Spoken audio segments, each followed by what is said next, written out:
će ovdje stati se. Možda hoće. Evo rešavac. Hoće, evo vidiš što će staviti. I tu ide u auto, ide dalje.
To je počasni krug.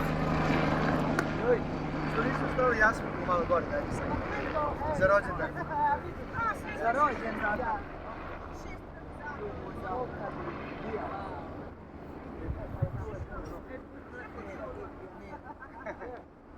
Se obavezno šalje.